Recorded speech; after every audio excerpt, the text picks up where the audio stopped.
విద్యపై మక్కువతో కొంతమంది ఔత్సాహికులు చేసే పరిశోధనలో ఆసక్తికర అంశాలు వెలుగు చూస్తున్నాయి. పల్నాడు జిల్లాలోని పాటిబండ్ల చరిత్రపై జరుగుతున్న పరిశోధనలో కొత్త శాసనం వెలుగులోకి వచ్చింది. దీంతో తమ గ్రామానికి ఉన్న పురాతన చరిత్ర తెలుసుకోవాలని గ్రామస్తుల్లో ఆసక్తి నెలకొంది.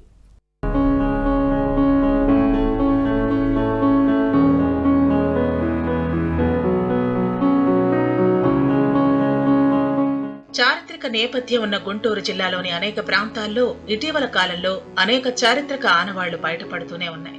పల్నాడు పెదకూరపాడు మండలం పాటిబండ్ల గ్రామ కొండ పురాతన శాసనాలు బయటపడ్డాయి. పాటిబండ్ల గ్రామానికి నైరుతి దిశలో కొండపై ఉన్న మల్లేశ్వర స్వామి ఆలయ ప్రవేశద్వారం కుడివైపున కొత్త శాసనం వెలుగు చూసింది. పురావస్తు ఔత్సాహిక పరిశోధకులు పాములపాటి శ్రీనాథరెడ్డి, మణిమేల శివశంకర్లు చేసిన పరిశోధనలో ఇవి వెలుగులోకి వచ్చాయి. పాటిబండ్ల గ్రామం అండి. ఇది పల్నాడు జిల్లా పెదకూరపాడు మండలము పాటిబండ్ల గ్రామంలో వేంచేస్తున్న స్వయంభూ శ్రీ గంగాపరాంబ సమేత మల్లేశ్వర స్వామి వారి దేవస్థానము. మా యొక్క దేవాలయం చాలా పురాతనమైన దేవాలయం. ఈ దేవాలయానికి చాలా ఘన చరిత్ర ఉందని ఇటీవల కాలంలో ఆర్కియాలజీలు వచ్చి తెలియపరచడమైంది. సుమారుగా క్రీస్తు శకం మనకి 16వ శతాబ్దంలో ఒక తిప్పరాజు అనేటువంటి వారికి సంబంధించినటువంటి కుటుంబీకులు దీనిపై అశ్వసారి గుర్రాన్ని నడిపినట్లుగాను, గతపూర్వమే అంటే 14వ శతాబ్దం సంబంధించిన గణపతి, అలాగే నవపాషాణాలతో నిర్మితమైనటువంటి నందీశ్వరుడు అటువంటి విశేషమైన చరిత్రమైన దేవాలయము. పాటిబండ్ల గ్రామ వాస్తవ్యుడు, కారుణ్య ఆశ్రమం నిర్వాహకులైన డాక్టర్ అల్లం ఇన్నారెడ్డి గ్రామ చరిత్రపై పుస్తక రచనలో భాగంగా సమాచారం కోసం చారిత్రక ఔత్సాహికులైన మణిమేల శివశంకర్, పాములపాటి శ్రీనాథరెడ్డిలను ఆహ్వానించగా గ్రామంలోని పురాతన ఆలయాలు, కట్టడాల ఆనవాళ్లను పరిశీలించారు. ఈ సమయంలో పాటిబండ్ల కొండపై ఉన్న శాసనంలో లిపి క్రీస్తు శకం 17-18వ శతాబ్దం నాటి శాసనంగా గుర్తించారు.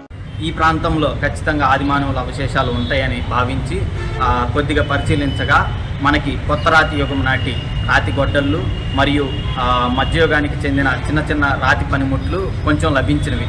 సో మరింత లోతుగా పరిశీలిస్తే ఇక్కడ ఆదిమానవుల ఆనవాళ్ళ నుంచి తర్వాత కాకతీయులు అంటే దాదాపుగా 12-13 శతాబ్దం నాటి కాకతీయుల ఆలయాలు, దాని తర్వాత రెడ్డి రాజులకు సంబంధించిన విగ్రహాలు, దాంతోపాటుగా విజయనగర రాజులు సంబంధించిన చిన్న చిన్న విగ్రహాలు కూడా లభించాయి.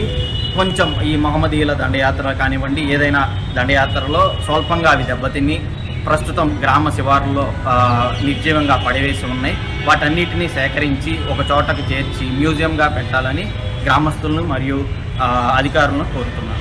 ఈ శాసనంలో గోపాపాత్రుని కొడుకు కొండముడు అనే వ్యక్తి గుర్రాన్ని కొండ పడమటి దిక్కు వైపు నుంచి ఎక్కించి తూర్పు దిశగా దిగేవారని ఉన్నట్లు వారు తెలిపారు. ఈ శాసనంతో పాటు క్రీస్తు పూర్వం 200 ఏళ్ల నాటి రాతి పనిముట్లు 14-16వ శతాబ్దానికి చెందిన మహిషాసుర మర్దిని, ఆంజనేయ స్వామి విగ్రహాలు ఉన్నట్లు గుర్తించారు. అవన్నీ కూడా చరిత్రకు సంబంధించిన ఆనవాళ్లేనని, వీటిని భద్రపరిచి భావితరాలకి అందించాలని గ్రామస్తులకు విజ్ఞప్తి చేశారు. వీటితో తమ గ్రామానికి ఎంతో పురాతన చరిత్ర ఉందని గ్రామస్తులు సంతోషం వ్యక్తం చేస్తున్నారు.